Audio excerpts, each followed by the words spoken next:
Gautam Buddha story. एक दिन गौतम बुद्ध अपने शिष्यों के साथ एकदम शांत बैठे हुए थे। उन्हें इस प्रकार बैठे हुए देख शिष्य चिंतित हुए कि कहीं वह अस्वस्थ तो नहीं है। एक शिष्य ने उनसे पूछा कि आज वह मौन क्यों बैठे हैं, क्या शिष्यों से कोई गलती हो गई है। इसी बीच एक अन्य शिष्य ने पूछा कि क्या वह अस्वस्थ हैं, पर बुद्ध मौन रहे।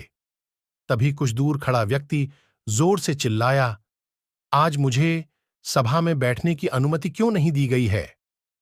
बुद्ध आंखें बंद करके ध्यान मग्न हो गए। वह व्यक्ति फिर से चिल्लाया, मुझे प्रवेश की अनुमति क्यों नहीं मिली। इसी बीच एक उदार शिष्य ने उसका पक्ष लेते हुए कहा कि उसे सभा में आने की अनुमति प्रदान की जाए। बुद्ध ने आंखें खोलीं और बोले, नहीं, वह अछूत है, उसे आज्ञा नहीं दी जा सकती। यह सुनकर शिष्यों को बड़ा आश्चर्य हुआ। बुद्ध उनके मन का भाव समझ गए और बोले, हां, वह अछूत है। इस पर कई शिष्य बोले, हमारे आश्रम में जात पात का कोई भेद ही नहीं। तब बुद्ध ने समझाया, आज वह क्रोधित होकर आया है।